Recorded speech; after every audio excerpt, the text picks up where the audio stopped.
से कुछ ऐसे कामों की तरफ ध्यान दिलाना चाहता हूं जहां निगम के माध्यम से काम नहीं होता। ये जो ये वाला राहुल वाला विषय था, इससे पहले एक बार क्लोज कर रहे हैं। मुझे किसी और को बोला मुझे नहीं, मैं ये कहता कि जो निर्मल जी ने विषय उठाया है इससे भी ले लेते हैं, फिर दूसरे विषय ले लेते हैं। चेयरमैन साहब, मैं वेलकम वार्ड का नाम है, और जो वस्तु स्थिति इन्होंने यहाँ बताई वैसी स्थिति मेरे वार्ड में भी कई जगह पे है। नवीन शाहदरा सुभाष पार्क का छोड़ के जो वेलकम का क्षेत्र है उसमें लगभग ऐसी स्थिति है।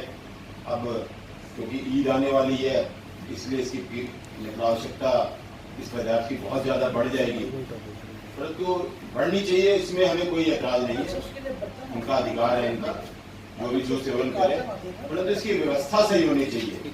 मुझे लगता है जो हमारा वेटरनरी डिपार्टमेंट है सिर्फ सिंबॉलिक बन गया, जैसा चेयरमैन साहब ने बताया, उसके पास कोई अधिकार नहीं है। अधिकार है तो उनका यूज नहीं हो रहा, इंफ्रास्ट्रक्चर नहीं है, या काम करने की क्षमता नहीं है, या इच्छा शक्ति नहीं है। कुल मिला के कई बार ऐसे विषय आते हैं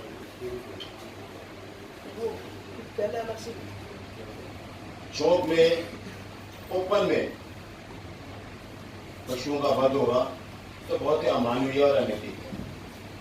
तो इसके लिए बहुत ज्यादा गंभीर विषय है, और इसकी गंभीरता से जिसकी जो इस विषय की गंभीरता है, कई बार ये हमारी वार्ड कमेटी में विषय आया, परंतु कई अभी आज मैं चाहता हूँ कि हमारा जो जोन है उसमें स्थिति बहुत ज्यादा भयंकर है। शायद इधर की मैं शायद साउथ की नहीं कह सकता, पर हमारे यहाँ काफी स्थिति भयंकर है।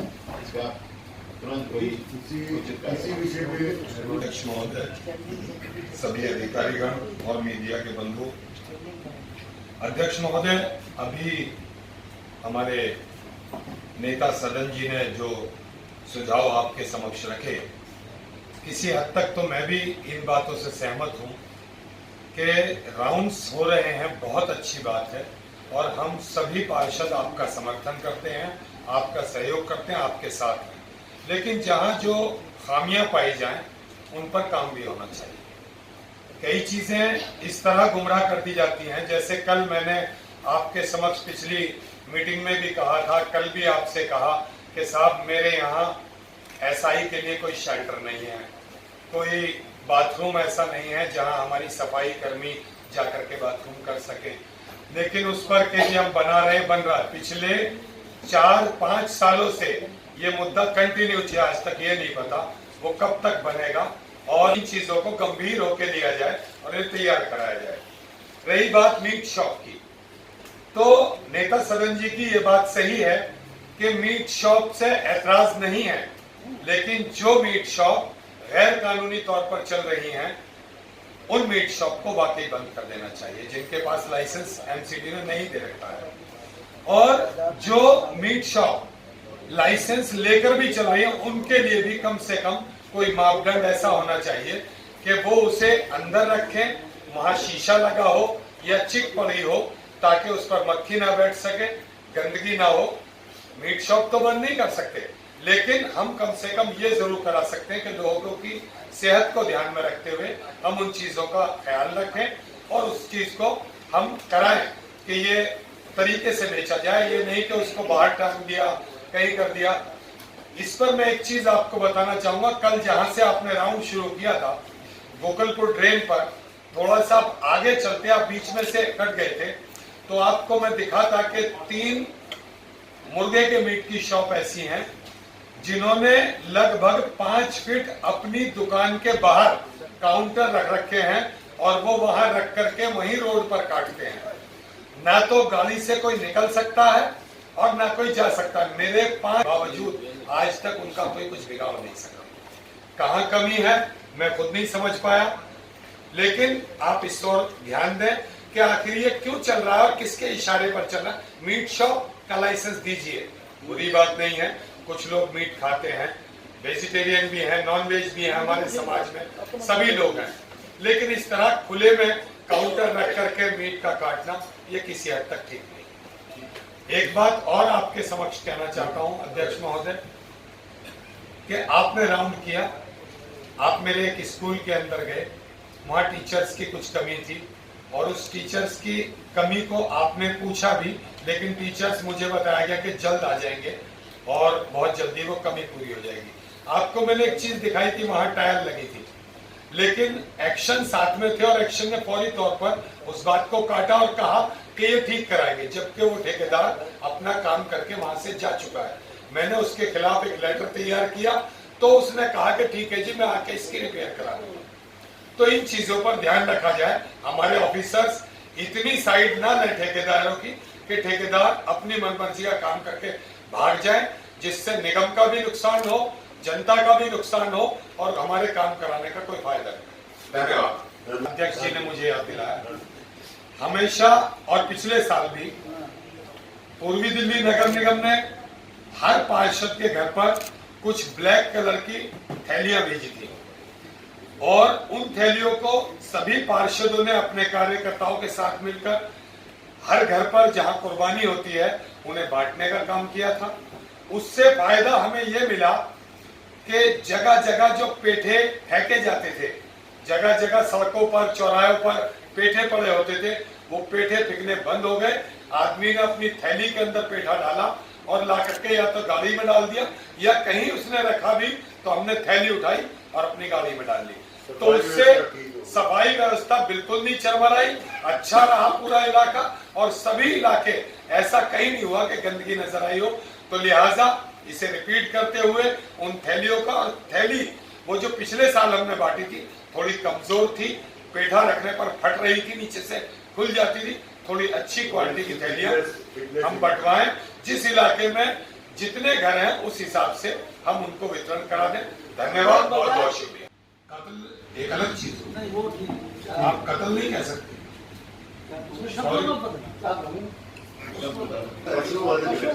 पशुपत जो है वहाँ पर बाहर ही पटरी पर खुलेआम प्लास्टिक की सीट बिठाकर उसमें भीड़ घिसा जाता है। जब वहीं पर ही लगभग 200 दुकानें लगती हैं, आप कभी वहाँ का दौरा करें, अधिकारियों को पता होता है, वहीं से भी रोका जा रहा है, वो जड़ है वहाँ पर।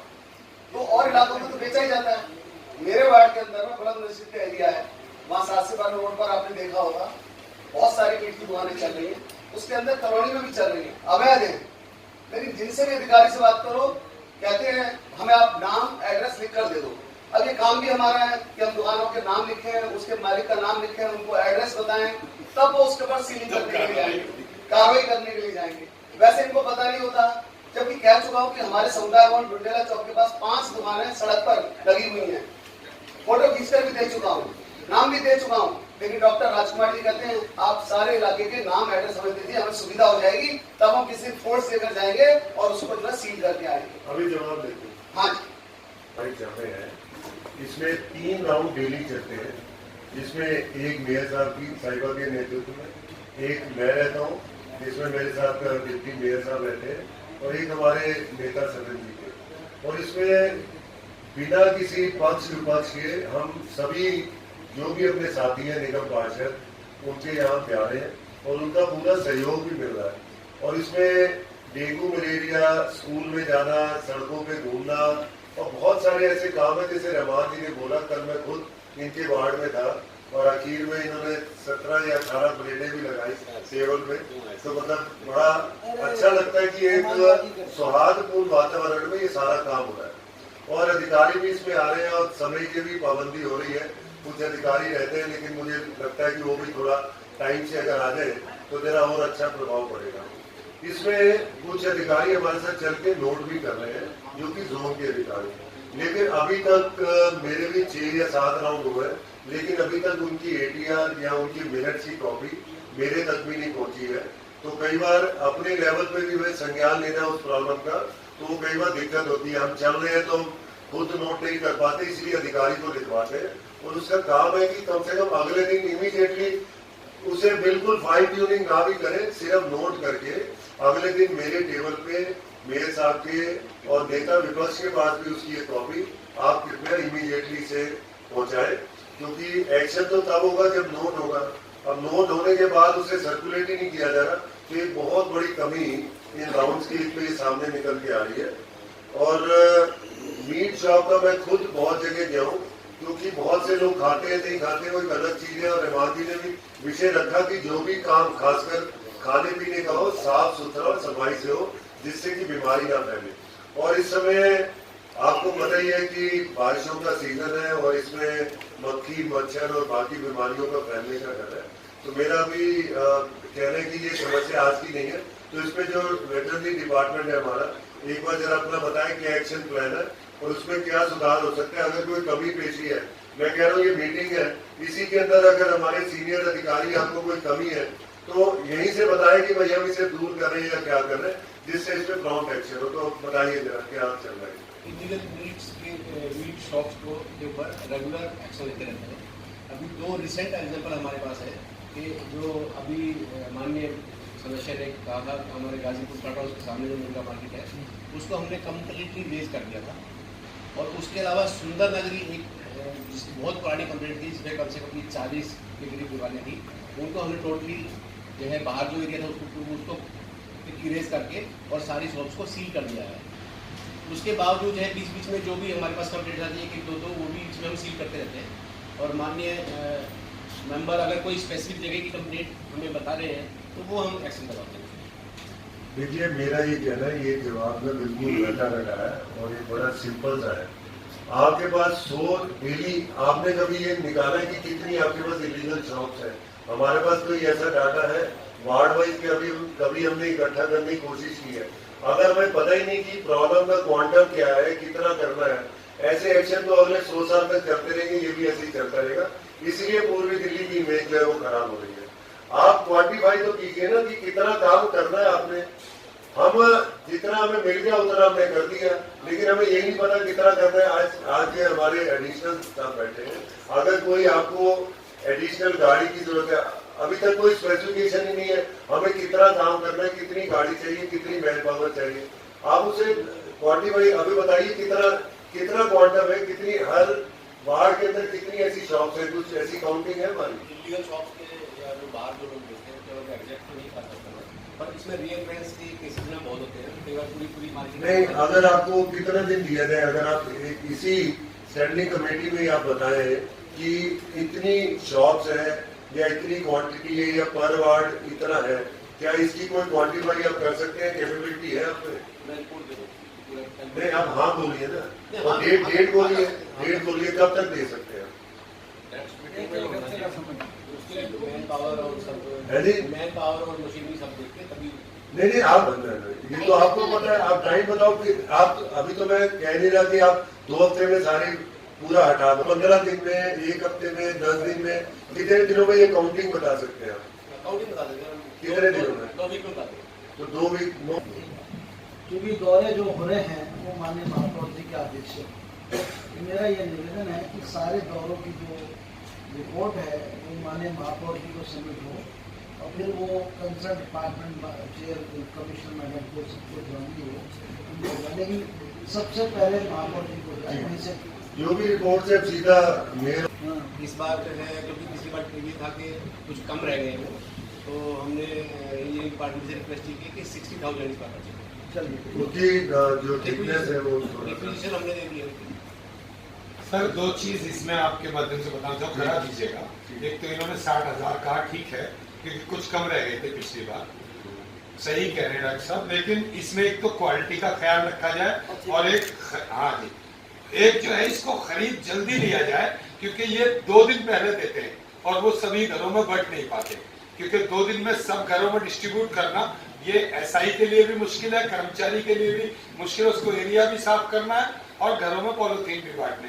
तो इसको कम से कम 1 हफ्ता पहले सभी वार्डों में भेज दिया जाए ताकि वो आसानी से बांटे जा सके। आदेश होगा आदरणीय अध्यक्ष जी, मैं आपसे माध्यम से एक ऐसे काम की तरफ ध्यान दिला रहा हूं जहां एक्सेल 3D4 के अंदर अनऑथराइज कॉलोनीज के अंदर बहुत काम कराए गए। क्या पूर्वी दिल्ली नगर निगम, अनऑथराइज कॉलोनी में ड्रेन या सड़क का काम कर सकती है या नहीं। मैं सीधा गांव का आदमी हूं, मुझे ज्यादा जानकारी नहीं है, आपके माध्यम से ये अधिकारी बताएं तो मैं आगे बात शुरू। इसके अलावा जो सर्विस के काम तो कर ही रहे हैं सफाई का, अदर डेवलपमेंट का काम से कोई भी किसी एड में नहीं कर रहा है। मैं समझाना चाहता हूँ, नादेज कॉलोनी के अंदर एमसीडी से कोई भी एक ईंट नहीं लगा सकते, हम एक पुलिया करवट नहीं बनवा सकते। लगभग ये बहुत से काम, इसकी सूची मैं भी आपको दे रहा हूँ। ये वर्ष 2017 में 2018 में ये काम हुए अनऑथराइज कॉलोनी में। मुझे पता नहीं इन पर हमारे किन अधिकारियों ने ये काम किया है, किसकी सह पर किया है, किसका उनकी पीठ पर हाथ है। हम जैसे पार्षद जो अनऑथराइज कॉलोनी के अंदर रहते हैं, हम एक ईंट वहां लगा नहीं पाते, कुछ काम नहीं कर पाते, और इन अधिकारियों की मिलीभगत से एक बहुत बड़ा ये काम हुआ है। और इसका सबसे अच्छी बात यह है कि पेमेंट भी इन्होंने कर दिया है। इन अनऑथराइज कॉलोनी के अंदर केवल ड्राफ्ट, DSIDC या अपना SC/ST बोर्ड, ऐसे कुछ हेड हैं जिनके माध्यम से वहां मेरी, जो मुझे पता है, ज्यादा मुझे पता नहीं है, जिनके माध्यम से वहां काम हो सकता है। ऐसा क्यों, ऐसा खेल जो हो रहा है, ये ऐसा खेल हमारी MCD के अंदर हो रहा है। 2017 में, 2018 में, 2019 में ऐसा काम की सूची मैं भी आपको प्रोवाइड करा रहा हूँ, और आप इस पर संज्ञान लें। जो अधिकारी इसमें संलिप्त है, जो जेई एक्शन जो भी है, उन सब के खिलाफ उचित कार्रवाई तुरंत होनी चाहिए। ये अभी मैं आपको अभी सौंपूंगा। इसके अतिरिक्त जो टेंडर प्रक्रिया हमारी होती है, जो काम होते हैं, उनके बिल सबमिट करने की कितने दिनों की होती है, कितने दिन में करते हैं वो सबमिट। वर्ष 2012, 13, 14 में कई वार्डों में टेंडर हुए जिनके बिल 90 दिनों में जमा होने चाहिए थे। वो बिल जाकर के 2018 में जमा किए गए हैं और उनकी पेमेंट के लाइन में भी लगे हुए हैं। इसके अतिरिक्त हमारे कुछ डिवीजन ऐसे हैं जहां पर हमारे जेई, हमारे एई 10 वर्ष से ऊपर तक के लोग आज भी एक ही स्थान पर जमे हुए हैं। क्या उनको बदलने की कोई प्रक्रिया है या नहीं है, या उनको एक ही जगह आपने बिल्कुल कर दिया है और वो जेई जो है कॉन्ट्रैक्ट के जेई हैं, वो वहीं 15 साल से, 12 साल से, 14 वर्ष से अध्यक्ष जी वो वहीं पर जमे हुए हैं। इस पर आप संज्ञान लें, और ये बहुत बड़ा गंभीर मसला है। इस मामले को आप देखेंगे तो आपको सारी बातें समझ में आएगी। इसके अतिरिक्त अध्यक्ष जी, पिछली बैठक में मैंने एक प्रश्न उठाया था कि सर्वे के नाम पर, हमारे वार्डों में सर्वे के नाम पर टीम जाती है, वो सर्वे करती है, कागजों पर लिख करके ले आते हैं, उसमें लिख दिया जाता है सतपाल सिंह एंड कंपनी, लिख लाओ। फिर वहां पीछे से एक आदमी जाता है, वो उनको बैठ करके उनके माध्यम से वो उनको जोन में बुला करके फिर वहां दूसरा धंधा चलता है। ये ध्यान मैंने आपको आकर्षित कराया था और कमिश्नर मैडम भी थी।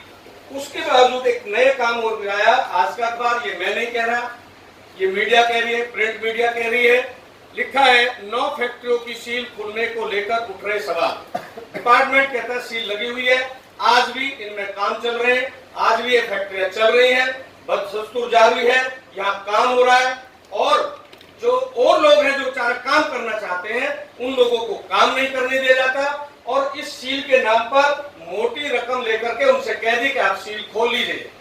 इस तरह के हालात हमारी इस एमसीडी में हो रहे। हमारे अधिकारी, हमारे कर्मचारी, जो भी लोग इसमें इन्वॉल्व हैं, आप इस पर पूरी तरह से संज्ञान लेने का आपका हक है और आप ये ले सकते हैं।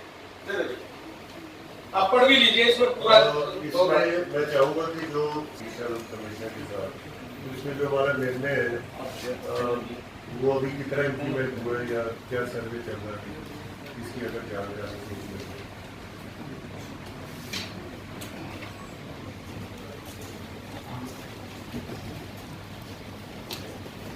अध्यक्ष जी के माध्यम से फैक्ट्री लाइसेंस में जो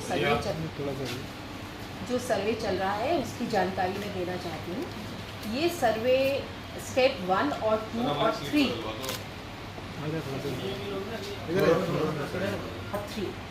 ये लिस्ट हमें DSIDC से आई थी, जिसके संबंध में जो इनपरमिसिबल ट्रेड्स हमारे यहाँ चल रहे हैं उनको सील किया जाना था। स्टेप 1 और 2 की कार्यवाही ऑलरेडी हो गई है। इसकी रिपोर्ट ऑनरेबल सुप्रीम कोर्ट में दायर कर दी गई है और ये जोनल अथॉरिटीज़ ने किया है। जोन से जो लिस्ट हमारे पास आई उसकी लिस्ट हमने आगे फॉरवर्ड कर दी। जहाँ तक ये सर्वे का सवाल है, ये स्टेप 3 में हो रहा है। इसमें सारे नॉन कन्फर्मिंग एरियाज़ में इनपरमिसिबल फैक्ट्रीज को सील करना है, मतलब जो कार्य यहाँ नहीं चल सकता उसको बंद करना है। इसके संदर्भ में 2 फेजेस में रिपोर्ट हम ऑलरेडी कमिश्नर इंडस्ट्रीज़ को दे चुके हैं और इसमें हमें ये डायरेक्शन है कि ये सर्वे तुरंत ख़त्म करके जो इंडस्ट्रीज़ नहीं चल रही वो BSES और BJB के थ्रू सील करके जिनका पानी का बिजली का कनेक्शन भी काट दिया जाए, एक जॉइंट सर्वे किया जाए और ये रिपोर्ट वहाँ दी जाए। जहाँ तक सतपाल जी का प्रश्न है, ये फैक्ट्री जोन द्वारा ही सील गई थी। ये न्यूज़ आइटम मैंने पढ़ा नहीं है। इसके संदर्भ में जो संबंधित जोन है वो रिप्लाई दे सकता है, क्योंकि ये सील जोन से की गई है और डी सील इनमें से कोई प्रॉपर्टी नहीं की गई है। ये केवल टेम्परेरी डी सील की जाती है 48 घंटे के लिए। ये स्टेप 1 और 2 की बात है, जिनमें कि व्यक्ति को अपना सामान निकालना है और परमानेंट डी सील केवल ऑनरेबल सुप्रीम कोर्ट करता है। 48 घंटे के बाद ये दोबारा रीसील होंगे। तो सर इसके संबंध में जो जो आपकी सूची तैयार, ताकि उसको ये पता लगे कि ये सील होनी है या ये खाली होनी है। वहां जब कर्मचारी जा रहा है वो एक तरफ से सबको कहता है आपकी भी सील होनी है, आपकी भी सील होनी है, आप एक पैनिक फैला। मेरा प्रश्न ये है कि जो सूची, आप सूची को लेकर के जाएंगे तो आप सूची दिखाओ, आप दिखाते नहीं सूची उनको। आपको तो सीधा वो कहते हैं कि आपकी फैक्ट्री सील होनी है सर, आपकी दुकान सील होनी है। और एक पार्षद कह रहा है कि मेरे यहाँ तेजाब की फैक्ट्री चल रही है, मेरे यहाँ केमिकल की फैक्ट्री चल रही है, मेरे अनऑथराइज गाड़ियां कट रही हैं, आप उस पर एक्शन नहीं हो रहा। उसको एक दिन पहले बता दिया कि पार्षद साहब ने आपकी शिकायत कर दी है जी, आप ऐसा काम कर दो। सुबह के टाइम जब रात को कंप्लेंट हुई है, रात को सब जगह खाली है, वो परमिशन खाली है, फिर वो सील नहीं हो रही है। क्यों नहीं हो रही? मतलब अब मैं ये नहीं कह रहा कि पार्षद ने कहा आप जाकर के सील करो। पार्षद यदि आपको लिख करके दे रहा है, पार्षद कंप्लेंट कर रहा है, आप इंक्वायरी तो करो ना एक बार जी। एक बार प्रॉपरली आप जाओ वहां, अगर मेरी शिकायत गलत है आप कहो ना जी सतपाल जी आपने गलत किया, ये गलत सूचना दी हमको, कहे तो सही, उस पर संज्ञान नहीं है। मेरा कहने का भाव ये है कि इसी तरह से या तो सुप्रीम कोर्ट के माध्यम से हो रही है, मैं भी जान रहा हूँ, सब जान रहे हैं, और आज का ये विषय नहीं है। मेरा विषय केवल ये है कि यदि आप सूची बना रहे हैं तो आप निर्मल जी के वार्ड में जा रहे हैं, निर्मल जी को सूची दे दो ये लोग हैं जी, तो हमें ये पता लग जाएगी कि उसमें निर्मल जी की दुकान तो सील होगी, मेरी तो नहीं होगी, मैं भी उसमें हूँ, ये भी नोट है, ये भी है, फिर हमसे सौदाबाजी हो रही है। मेरा प्रश्न ये है जी, और जो ये विषय अखबार में है ये अनऑथराइज कंस्ट्रक्शन है और बहुत लंबे समय से ये सील था, फिर चल रहा है, उसमें फैक्ट्रियां चल रही हैं, ये इस मेरा विषय ये है। ये इस वीक है, इस पे मैनेजमेंट के साथ मीटिंग्स हुई है और अभी एक हमने एक प्रायोरिटी लिस्ट इनसे बनवाई है जिसपे आप सभी को फीडबैक भी देना है कि जो नॉन परमिसिबल उद्योग है जो कि पॉल्यूशन फैला रहे, जैसे सतपाल जी ने कहा है, सबसे पहले सर्वे ऐसे एरियाज में करने के लिए बोला गया जहाँ ये नॉन परमिसिबल उद्योग है। तो मुझे लगता है इसमें और लगता है कि जो हमने ऑर्डर्स दिए हैं उस पर थोड़ा सा और काम करने का है, जो हमारे जोन के ऑफिसर्स हैं, इस पर कृपया थोड़ा सा स्पीड और तेज है। सुप्रीम कोर्ट के आदेश पे हो रहा है, इसमें मैं अपनी बात रखना चाहता हूँ। मेरे वार्ड में बहुत से ऐसे क्षेत्र हैं जहाँ बाइंडिंग बुक बाइंडिंग का काम है। मैंने अपना ये हाउस में भी विषय रखा, उसके बाद अपने जोनल ऑफिस में भी रखा, आज फिर रखा।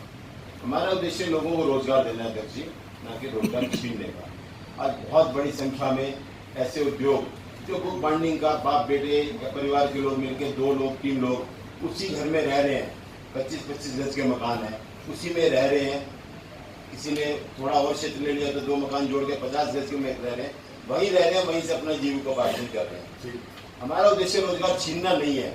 यदि ये परमिसिबल है जैसा कि मास्टर प्लान में है, यदि नहीं कंफर्म है कि हम बुक बाइंडिंग चला सकते हैं, तो उन उद्योगों को मानो उसमें लाइसेंस नहीं है नहीं, घरेलू उद्योग की श्रेणी में बिल्कुल आते हैं, निश्चित तौर से आते हैं, परंतु आज की तारीख में उन पे लाइसेंस नहीं है क्योंकि उनको किसी ने एजुकेट नहीं किया। लाइसेंस देने का काम हमारे द्वारा नहीं किया जा रहा या उसकी स्पीड बहुत कम है। हम चाहते हैं कि ऐसे जो उद्योग हैं, एक तरफ प्रदूषित उद्योग जैसा मेरे साथी सतपाल जी ने बताया, वो धड़ल्ले से चल रहे हैं, परंतु सिर्फ और मेरे अभी रिसेंट मेरे से कई लोग मिलने आए, वो कह रहे हैं जी अब हम कैसे अपना परिवार चलाएंगे। उन्हें पूरा प्रोटेक्ट करेंगे। तो उसमें आपसे आपके माध्यम से कहना चाहता हूँ कि इनको जो सीलिंग का ऑर्डर है, अब उनके पास क्योंकि उन्हें उसका अनऑथराइज ट्रेड चलाने की उसकी बहुत बड़ी पेनल्टी चलेगी, 1 लाख रुपया कहाँ से देंगे वो गरीब लोग? नहीं, ऐसी क्या सील्ड है या अभी काम सील्ड होने जा रही, नोटिस इशू हो गया तो डेफिनेटली नोटिस इशू है उन्हें। हाँ, नोटिस इशू है, ऐसे केस मेरे उसमें संज्ञान में ऐसे लोग। जो घरेलू उद्योग की एक प्रक्रिया है उसमें अभी उनके नॉर्म्स में कुछ चेंजेस हुए हैं। जैसे पहले 5 किलोवाट और 5 आदमी थे, वो तो पिछले नॉर्म्स में ही काम कर रहे हैं सर। हाँ, कि 5 किलोवाट से कम बिजली यूज कर रहे हैं और 3 आदमी काम चला रहे हैं। कैप लगवा के उन्हें जो घरेलू उद्योग के लाइसेंस दे उन्हें। पर आज की तारीख में हम उनको कैसे रिलीफ दे पाएंगे? नहीं तो अच्छा, वो ये उनके मन में है कि आज हमने अप्लाई किया तो कल को हमारा यूनिट सील हो। देखिए, मैं बिल्कुल इस सदन के माध्यम से कहना चाहता हूँ, जो उद्योग परमिसिबल है, जो पॉल्यूशन से बाहर है, 124, 151 जो लिस्ट है, और उद्योग नॉर्म्स के हिसाब से अभी नॉर्म्स भी चेंज हो गए, जिसमें 9 व्यक्ति और 11 किलोवाट उस पर काम चल रहा है। मैं अभी चाहूँगा कि अधिकारी इस पर बताएं कि क्या आगे चल रहा है। ऐसे हर एक उद्योग को बिल्कुल प्रोटेक्शन दी जाएगी और जो अलाउड है सरकार की तरफ से, और वो परमिसिबल उद्योग है जो लगा सकते हैं, उन्हें सबको प्रोटेक्शन दी जाएगी। कहीं भी उनके खिलाफ ऐसा एक्शन नहीं होने दिया जाएगा। और हमने तो ये कहा कि अगर कोई ऐसा उद्योग उनकी इग्नोरेंस की वजह से उन्हें नॉलेज नहीं है कि लाइसेंस लेना है, तो उन्हें नोटिस देके उन्हें मौका दिया जाएगा कि वो लाइसेंस बनवाए। बिल्कुल इसमें पॉलिसी एकदम क्लियर है। अगर कोई भी अधिकारी से वायलेट करता है, उस अधिकारी के खिलाफ एक्शन लिया जाएगा। आप एक बार सुन लीजिए कि G8 की क्या पोजीशन है, जो कैसे वो आगे अपने काम को, अगर उन्हें लगता है लाइसेंस नहीं है, कैसे ले सकते हैं। अध्यक्ष महोदय, मैं आपके माध्यम से कहना चाहूंगा कि तत्काल प्रभाव से जो नोटिस इशू हो चुके हैं उन्हें भी रोका जाए। आप उन्हें हमारे संज्ञान में ले आइए। ऐसे जो भी केसेस में मैं एक बार चाहूंगा कि इस पे जरा बता दिया जाए कि क्या हम कर रहे हैं घरेलू उद्योग को प्रोटेक्ट करने। धन्यवाद। अध्यक्ष जी के माध्यम से बताना चाहती हूँ कि जहाँ तक हाउस में जिसे जैसे सर ने बताया कि 9 लोग और 11 किलो अडॉप्ट कर लिया है। चूंकि इसके साथ एक राइडर है कि हमें एनओसी लेना पड़ेगा लेबर डिपार्टमेंट, कमिश्नर इंडस्ट्रीज और डीपीसीसी। तो इन तीनों के जब तक एनओसी हमें नहीं आएंगे, हम G8 एक्सेप्ट नहीं कर सकते। जैसा सर का ये क्वेश्चन है, संभवतः ये उन्हीं में आते हैं। लेकिन एक और बात है कि अगर ये कई साल से ये चला रहे हैं और पुराने मापदंड के हिसाब से चला रहे हैं, तो दे आर एक्ट फॉर कि उन्होंने इतने समय से इतनी जहमत नहीं उठाई कि उन्हें एमसीडी का लाइसेंस लेना लाजमी है, तो they are act for primary. Second issue ये है कि जहाँ तक अब इस टर्म्स एंड कंडीशन को अडॉप्ट करने का सवाल है, तो मैंने कमिश्नर इंडस्ट्रीज से, लेबर कमिश्नर चूंकि विवेक पांडे जी यहाँ पहले रह चुके हैं, सर को भी मैंने कॉन्टैक्ट किया है, और DPCC is not an issue क्योंकि ऑरेंज और व्हाइट कैटेगरी के ही ये ट्रेड्स में आते हैं और वो हम उनका ऑनलाइन निकाल सकते हैं, तो DPCC is not an issue. लेकिन लेबर कमिश्नर और क्या बताएं कमिश्नर इंडस्ट्रीज का एनओसी जब तक हमें नहीं मिलेगा तब तक हम G8 नहीं कर सकते। तो आज की जो स्थिति है उसमें आपने जो एग्जाम्पल दिया है वो ऑब्वियसली कवर नहीं होगा, क्योंकि उसने पहले करने की कोशिश नहीं की और अभी वो कवर नहीं होगा। लेकिन लोगों को परेशानी ना हो इसके लिए हमने दोनों जोन में जो हमने केसेस HPCA में लाइसेंस लेने के लिए भेजे, जो लगभग 800 है, और जिनकी G8 कर चुकी है लेकिन अभी केसेस नहीं किए, उसकी सूची ऑलरेडी जोन में भेज दी है कि जब ये सर्वे किया जाए तो उनको नोटिस ना दिया जाए। और अगर फिर भी ऐसे किसी केस में जोन से लाइसेंस दे दिया, वैसे तो दोनों DCs को ये बिल्कुल क्लियर किया गया है और ACs को, AO को, सर के चेयरमैनशिप में ये मीटिंग भी हुई है। इसके बावजूद अगर कोई ऐसा केस आता है जो अब नए मापदंड में कवर होता है पर G8 इन कारणों से नहीं ले पा रहा, तो वो जोन में इसको बता दें। पर ये जरूरी होना चाहिए कि वो इन सब टर्म्स एंड कंडीशन को फॉलो करता है। अगर सपोज वो 50 लोग काम कर रहे हैं और 100 किलोवाट का काम कर रहा है तो ऑब्वियसली उसको नोटिस दिया जाएगा और वो सील की। Thank you.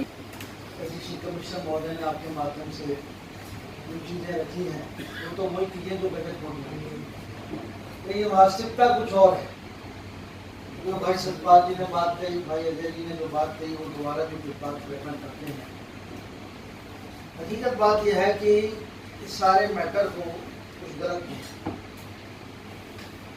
कॉरपोरेशन को जो लाइसेंस जो देने की पावर है वो हम कन्फर्मिंग एरियो में 416, 417 में सेक्शन 141 दी।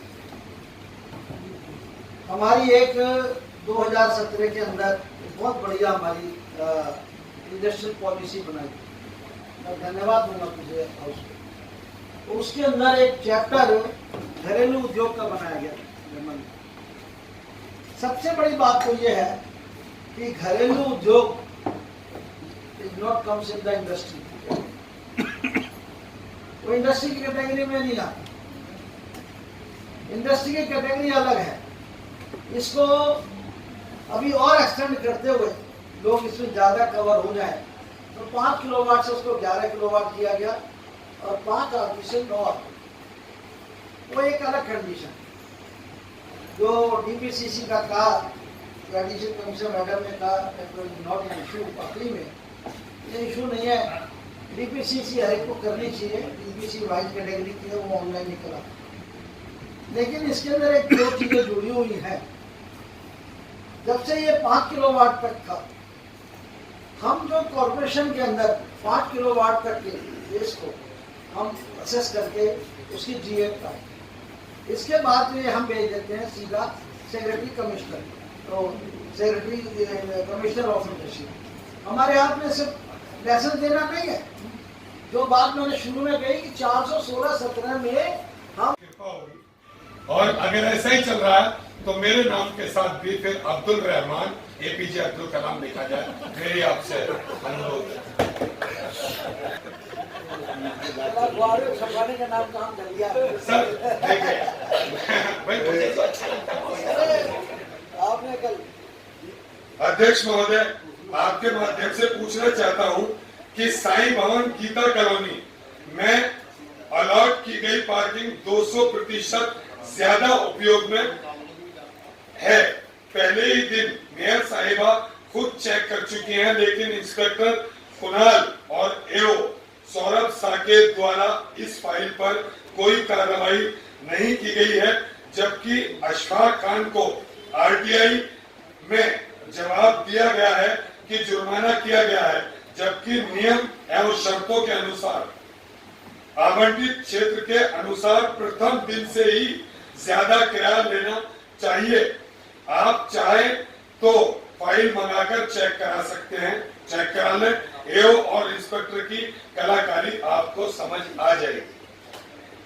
अध्यक्ष महोदय, एबीडी ब्लॉक दिलशाद कॉलोनी में पार्किंग आवंटित क्षेत्र 6000 मीटर है, जबकि एओ आरपी सेल और इंस्पेक्टर कुणाल ने मिलकर 30% किराया कम किया है।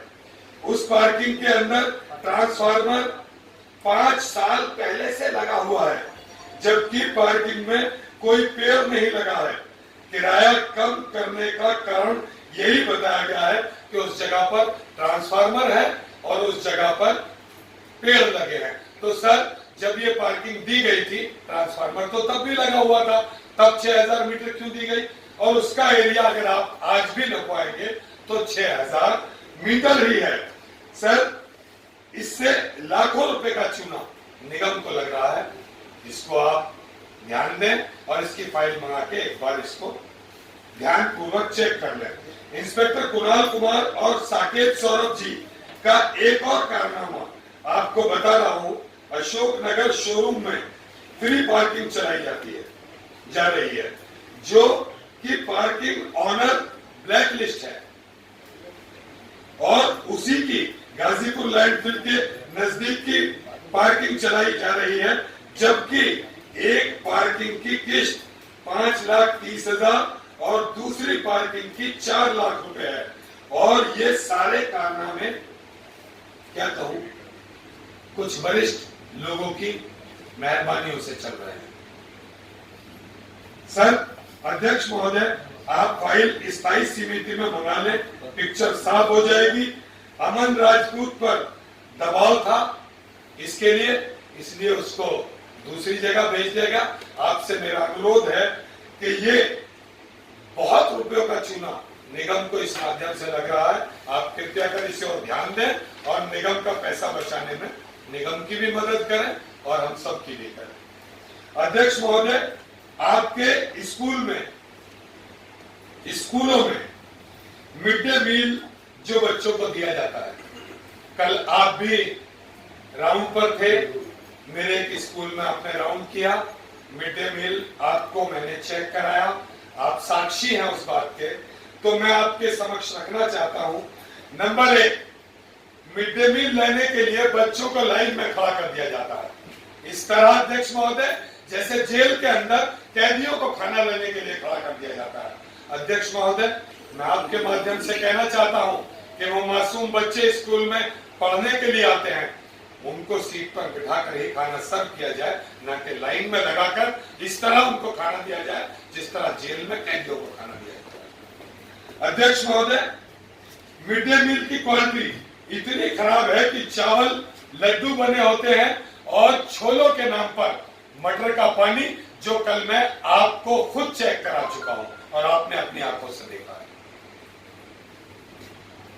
जिस खाने को खाकर वो मासूम बच्चे बीमार हो सकते हैं, कोई भी दिक्कत पैदा हो सकती है जिससे निगम का नाम खराब होगा, तो इसलिए इस ओर पूरी तरह से ध्यान दिया जाए।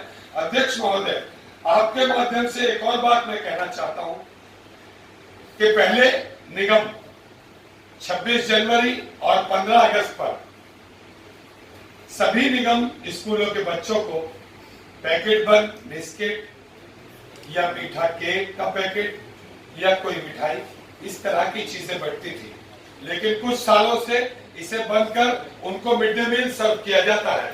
चूंकि 15 अगस्त आने में सिर्फ 15 दिन बाकी हैं, मेरी आपसे विनम्र प्रार्थना है, अनुरोध है, रिक्वेस्ट है, अध्यक्ष महोदय, जितने पैसे मिड डे मील पर हमारा खर्च होता है एक बच्चे पर, उतने ही पैसे में पैकेट बंद बिस्किट या केक मीठा आ जाएगा। तो क्यों ना हम उन एजेंसियों को, जो संस्थाएं मिड डे मील सर्व करती हैं, उन्हें हम ये सलाह दें, उन्हें आदेश करें कि उसके बदले 15 अगस्त और 26 जनवरी के दिन बच्चों को हम पैकेट बंद चीजें बांटेंगे, चाहे वो बिस्किट हो, चाहे वो मीठा केक हो या कोई मिठाई हो, जिससे हमारे बच्चों को भी अच्छा लगेगा और लगेगा कि 15 अगस्त और 26 जनवरी के दिन हम कुछ नया कर रहे हैं। तो अध्यक्ष महोदय, आपने सारे पेपर ले लो सर, सब दे दूंगा मैं आपको। इसमें जो देखिए ये पार्किंग का विषय बार बार आ रहा है, वोट मांगी हुई, तो इसमें इमीडिएटली खासकर ये जो 3 पार्किंग का भी है, इसमें जो है जो फोन इस पर बता रहे इसमें अभी कुछ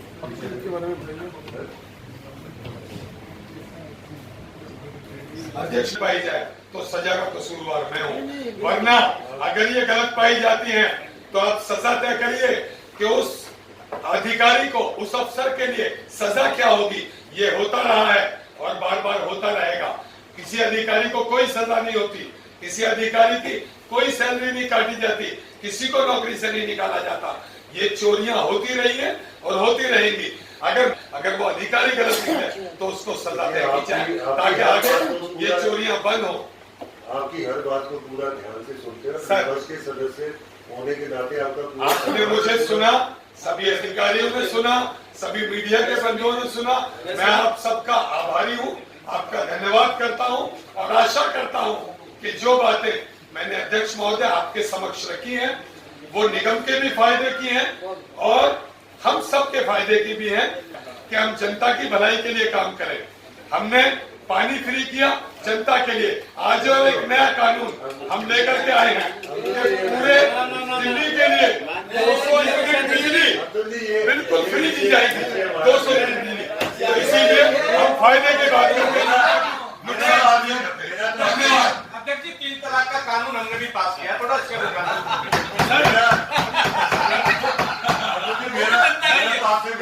के लिए बिजली हर जो फूकता है पूरी सबको फ्री। अरे जो मेरी बहन सारी जिंदगी उसको मिल गया 50 साल तक जारी 70 साल से हो गया, जिंदगी भर हो गया। छोटा सा जवाब दो।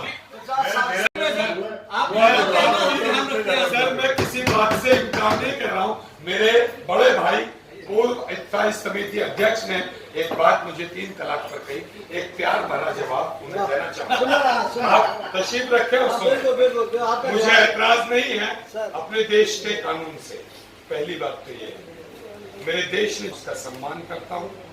मेरे सदन में जो कानून पास हुआ मैं उसका पूरा सम्मान करता हूँ, लेकिन एक छोटी सी चीजें हैं। हर समाज की अपनी अपनी तर्क होते हैं, हर समाज का अपना अपना एक अलग कानून होता है। मैं चूंकि मुस्लिम हूँ, मेरे शरीयत का एक कानून है कि ठीक है औरतों पर जुल्म हुए हैं, मैं इससे इनकारी नहीं हूँ और होने नहीं चाहिए। देश ने एक कानून बनाया, ये अच्छी बात है, लेकिन आप एक चीज समझ के देखें कि एक आदमी ने कहा कि एक औरत बहन ने आगे कहा कि मुझे 3 तलाक दी। वो कोर्ट के समक्ष पेश हुआ, उसने कहा कि मैंने 1 दी है, 3 नहीं दी। उसे उठा करके 3 साल के लिए जेल भेज दिया जाता है। वो बहन तो 3 साल फिर वो बहन ने 3 साल तो सर विषय आपने लिखा है तो कहीं ना कहीं इसमें अमेंडमेंट की जरूरत है। ऐसा नहीं है कि पूरी तरह से आपने पास कर नहीं सर। आइटम नंबर 25, 27, पास 28। सर मेरे किसी भी चीज का जवाब नहीं दिया गया है। मैंने 3-4 जवाब मांगे, तो कोई जवाब नहीं देता। सर ये मेरे साथ क्यों हो रहा है?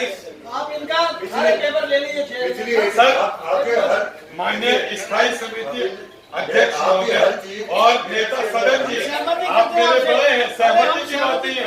सबका जवाब यहाँ आप दिलाते हैं, मेरी किसी बात का जवाब नहीं दिलाता। आपकी बात बीच में छूटी थी जो इंजीनियर वाली थी, बाद में सर मैंने 4-5 मुद्दे रखे हैं, वो भी रह गए। आपको सुनिए, अभी पार्किंग पे आपने जो बोला उसका संज्ञान लेके और बकायदा पूरा आपको जवाब मैंने पार्किंग पर बोला सर, 3-4 चीजें मैंने पार्किंग पर बोला। मैंने उन लोगों पर बोला जो लोग लेट नाइट तक काम करते हैं, उनको चलो क्या कसूर है। मिड डे मील का आपने बोला सारे पॉइंट आएंगे। जवाब तो पिछले भी नहीं दिए गए सर। आ गया ये ATR एक सर देखिए, आप या तो मुझे दबाने की कोशिश करें सर, नहीं मैं माफी चाहूंगा हाथ जोड़कर, आप मुझे या तो दबाने की कोशिश करें। मेरी बातों के जवाब क्यों नहीं दिलाए जा रहे? वो सही हो या गलत, मेरी बातों के जवाब दिलाइए सर। सर मैंने जो सवाल रखे हैं सबके जवाब मिले, क्या सही है क्या? मैंने सारे पॉइंट ही लिए मैंने। अब एक बार एजेंडा शुरू हो गया। अध्यक्ष एजेंडे के बाद दिला दीजिए, अगली मीटिंग एजेंडे के बाद दिला दीजिए। अगली मीटिंग जब शुरू होगी पहले आपके जवाब दिए नंबर 27, आइटम नंबर 27 को हम पास कर। ठीक है, नमस्कार। अरे आओ ना, 28 को पोस्टपोन कर रहे हैं। इसमें पोस्टपोन हम इसलिए कर रहे हैं, इसमें छोटी सी पैरी है क्योंकि जो शिक्षा समिति ने प्रस्ताव पास किया है वो मानव संसाधन विकास समिति लिखा है। अब वो विकास किस रूप में, तो ये एक बार चेयरमैन साहब से बात करके इसको फिर दोबारा इसको आइटम नंबर 6, इसको पास कर, आइटम नंबर 8 पास कर।